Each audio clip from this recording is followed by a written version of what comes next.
Thoughts on Dennis Coralluzzo? Great guy. I mean, Dennis was always funny. Dennis was one of a kind, piece of work, stir. Always wanted to get his thing was, let's get together, have a nice tea. It was just one of those things where you say to something, you have connections with your friends. Dennis was so shady. It was great. It was only nobody could do it like Dennis because he was so critical. And he, would just get together, just bury people, and you had your people you would just make fun of all the time. He was always like a kid. Dennis was always like, his son was there, but he acted like his son. His son was 10 years old or 12 years old. He acted more like at that age than his kid did. Right. Get together, just bury people, and just he loved me because I buried everybody, okay? My in-ring persona as Salvatore Sincere as a heel is almost like my real life backstage persona. You're just always riding guys, always fucking with guys, always making fun of people to no end. And that's what Dennis liked about me. Right. Ran a lot of shows.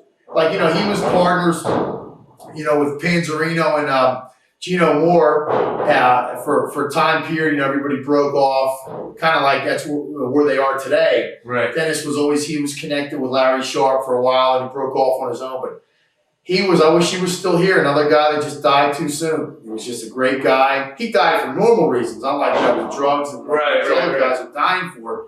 I just wish he was still around because he added so much to the indie scene. I've seen so many personalities that have left me that you say, God, there'll never be another one of those. And that was Dennis. I mean, he was just favorite Dennis story. Yeah. Ahmed Johnson, they showed him for a show. We're at the building, right in the middle of the show, holding a sign up, dead center ring, hotel, phone number, and room number.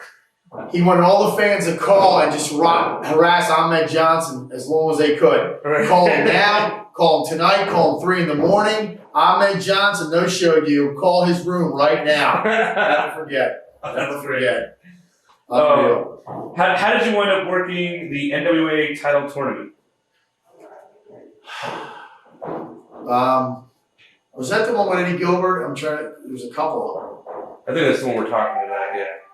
You know what it was? It was just a matter of being in the, just in the mix. Yeah. You know what I mean? It wasn't like I was going to win it. Right. It was just being one of the bigger local names to mix in with the Eddie Gilberts and Tommy Riches. Nothing big. NWA is such a bunch of bullshit. They made more of it after it was over. Right. Than it needed to be. All these local indie guys, they put NWA out like it was something special. It was bullshit. NWA is Ric Flair in North Carolina. That's NWA. Not this bullshit with 50 people in freaking North Jersey or Cherry Hill, New Jersey. I mean, that was something where these guys, shit, all these promoters that were fighting over the name to the point of, again, it was the NWA was 3 initials that didn't mean shit. Right. And they were fighting over it and lawsuits and guys bullying each other all over the internet for nothing. Nobody made a dime. Nobody cares. How did you end up working for ECW? ECW was that was probably my down part of my career because Paul Heyman has always been. Paul Heyman, I got to know when we were all taking pictures back in the day when we used to go to shows. Okay, we were all fans, 10 years old, and our dads or whomever would take us to shows in Allentown and Hamburg and New York. We sat next to each other in Madison Square Garden when Bruno Sammartino wrestled Larry Zbyszko in a steel cage match. The famous one back in the day, okay? Paul Heyman was a guy that was great until he got to ECW. He booked for a couple indie promoters, he managed. I mean, he was just one of the guys. Right. When he became ECW, Eastern Championship at first, Paul is, to describe Paul, he was a manipulator.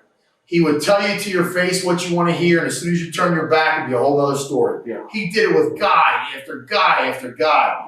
He was always the typical, Tom, you put over my first show. You put over Mr. Hughes. And then in 2 weeks, when we go back to the ECW arena, which wasn't known to be that yet, he's going to put you over. We're going to do X, Y, and Z. He did this. He would still be doing it to this day. I'm sure wherever he's at in Ohio Valley, he's still doing it. Right. That was his biggest downfall. Then when we got to the arena, we did this impromptu run-in on Tony Stetson and Johnny Hotbody. And Dreamer and myself, Tommy Dreamer, won the tag team belts. So if you look in history, Tom Brandi, I don't even think I was Johnny, but it could have been. had to be, it was Tom Brandi and Tommy Dreamer were, I can't, it was, no, I'm wrong, it was Johnny Gunn, because it was after that. Yeah. So yeah, it was Johnny Gunn and Tommy Dreamer, former ECW tag team champs. And that was it. What happened was where we broke off and never looked back, Paulie, again, with me being very busy on the indies, okay, I was taking his dates like anybody else's, and he didn't have anything more to offer than anybody else did at the time, and he would keep changing them. So we got to the point where he gave me another date that changed, and I was booked. When they finally had their date to come back, it was supposed to be against Taz and Shane, and I wasn't there, so they did one of those phantom title changes. The rest is history. Never looked back again. Right. Never looked back again. It was one of those things where he was such a freaking manipulator. He's such a prick. I mean, again, I saw him when they did the ECW invasion angle in WWF. Right. Shook hands and everything else. And I'm like, you know what? He's the kind of guy driving down the street, certain people you would say you'd stop and help, and certain people you would just keep going. There you go. Right. Keep waving. Thoughts on Tommy Dreamer? Same thing. He was up Paulie's asshole's life. I mean, I always felt Dreamer's younger than me. So Dreamer kind of was always 2 steps behind. Like we started in ICW for Mario Savaldi.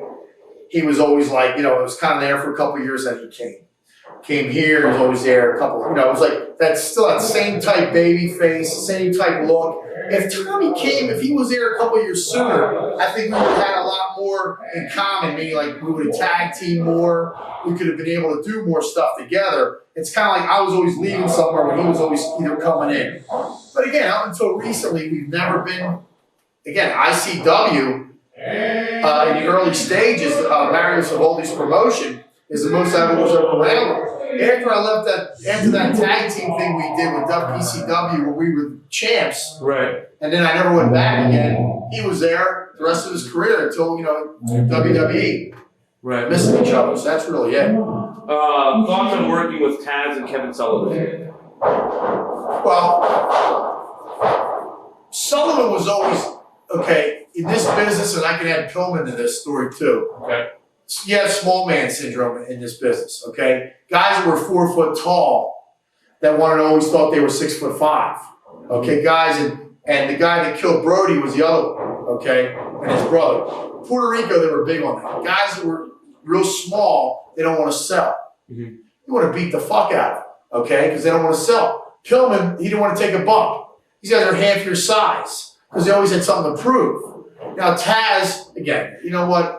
I don't even think I ever worked with Taz, to be honest with you. Maybe in a tag team, ICW, and again, he's way back. Right. I remember when Taz got a tryout when I was in WCW, he looked like a frog because the outfit he used to wear, they were teasing him because he was so freaking short and he wore barefoot in the ring. I knew him. And again, I always got along with him. We were always friends. It was all the other guys that didn't know him were all making fun of him. Like, look at this midget. Is he midget wrestling now? Right. I remember that real clearly. It was yesterday. Sullivan was always the booker. Sullivan was always on top. I had my first normal conversation with Kevin Sullivan 2 months ago at one of these indie shows because he's not a booker anymore. Right. He's not a promoter anymore. He's not the top dog anymore. Now, he talked to me those 2 nights like we've been friends for 20 years. Right. And Kevin Sullivan was always, again, the booker, and he would always look down on you. You were just that young up-and-comer that you could just do the job and just do whatever. But again, like I said, with Taz missing each other, I did all my stuff when he was all. And again, these guys, Dreamer and Taz, I think when I did all my stuff is the whole time they were in ECW. Yeah. That's a good, long period of time until they finally went out of business. What'd you think of Sabu? Too much drugs. Fucked up all the time. Passed out. Walk in the locker room. How many times did I see him just go face first in the locker room all fucked up? I mean, anybody that does that many crazy moves, and again, all the respect in the world, great athlete, great moves, daredevil, but we just did a benefit show for him last year because he couldn't pay his hospital bills. If you can't pay your bills, what the hell are you doing all this crazy shit for? Right, yeah. It was like a double negative. Like, what part of this doesn't make sense? Usually the benefit shows where after the guy dies, and you're trying to give money to his family. This guy was at the show with 100 people, and it was a benefit for him. And I'm saying something doesn't make sense here because he's made money in the business, whether it's Japan or wherever else. I said, if you got to take this shit for all the freaking crazy moves you do, some part of that doesn't make sense. Yeah. But again, all the respect for what he does in the ring, but I'm glad it's not me. Watch thousands of exclusive shoot interviews right now on TitleMatchNetwork.com.